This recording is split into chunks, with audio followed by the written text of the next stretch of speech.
지난 2008년 인천 송도의 한 신규 아파트에서 혹파리 떼가 출몰했습니다.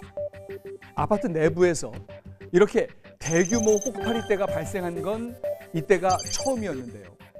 이후에도 전국 곳곳에서 비슷한 사태가 이어졌는데 하나같이 새 아파트에서 발생을 했고요.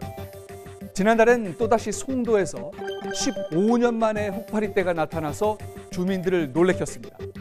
그런데 문제는 이 혹파리가 어디서 어떻게 나타난 건지 그 발생 원인이 아직도 불분명하다는 겁니다. 어떻게 된 건지 추적해봤습니다. 집안 살림살이가 아파트 거실 곳곳에 어지럽게 쌓여 있습니다. 4월부터 시작된 혹파리 출몰 때문에 집안 곳곳에 약을 뿌리느라 짐을 빼놓은 겁니다. 지금 1차, 2차 방역을 했는데도 불구하고 벌레가 하루라도 안 닦으면 이 정도 이렇게 나와요. 너무 스트레스. 현미경으로 확대해보니 크기만 다를 뿐 파리 구더기와 비슷합니다. 성충이 되면 불빛을 따라 집안을 날아다니는데 국내엔 없었던 외래종 나무곰팡이 혹파리입니다. 살충제를 어마어마하게 샀었거든요. 필요 나서 써보지도 않은 별의별 종류 살충제 있죠. 뭐 뿌리는 거, 뭐 바르는 거. 발생 원인은 붙박이 가구 재료로 쓰인 파티클 보드. 톱밥에 접착제를 섞은 뒤 고온 고압으로 압착해 만든 겁니다. 보이는 데는 전부 다 이제 곰팡이를 잡거나 성충을 잡을 수는 있는데 정말 이제 뒷부분을 보게 되면 저렇게 다 파티클 보드 형태인 거예요. 한 가지 특징은 국산 파티클 보드에선 문제가 없는데 국내 유통량의 절반 넘는 태국산에서 유독 피해가 잇따른다는 겁니다. 소나무 등 폐목재로 만드는 국산과 달리 태국산은 고무나무가 대부분입니다. 전분을 많이 함유하고 있어 곰팡이 발생이 높고 그로 인해 그거를 먹이로 하는 병해충이 혹파리가 낀 파티클 보드를 확대해보면 노란 알갱이가 보이는데 이게 바로 곰팡이입니다. 하나같이 새 아파트에서만 문제가 됐는데 시공 과정에서 생긴 습기를 제때 못 뺄 때 혹파리가 번졌습니다.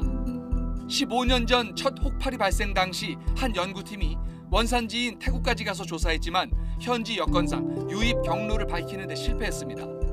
이렇게 혹파리 발생 경위가 사실상 미궁에 빠진 건데 여기에 수입 검역 제도의 허점이 겹치면서 상황이 더 심각해졌습니다.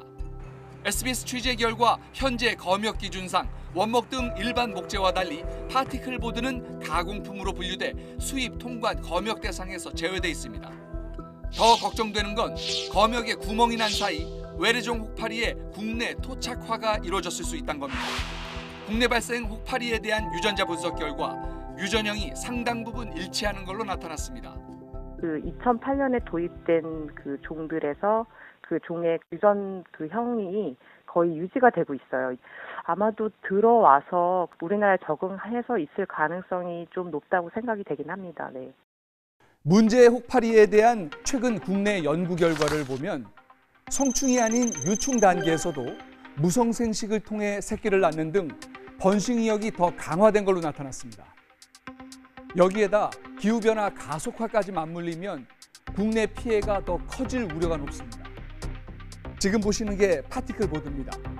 혹파리 유입 출처로 우선 의심되는 동남아산 제품에 대한 제조 및 유통 경로에 대한 실태 조사는 물론이고요.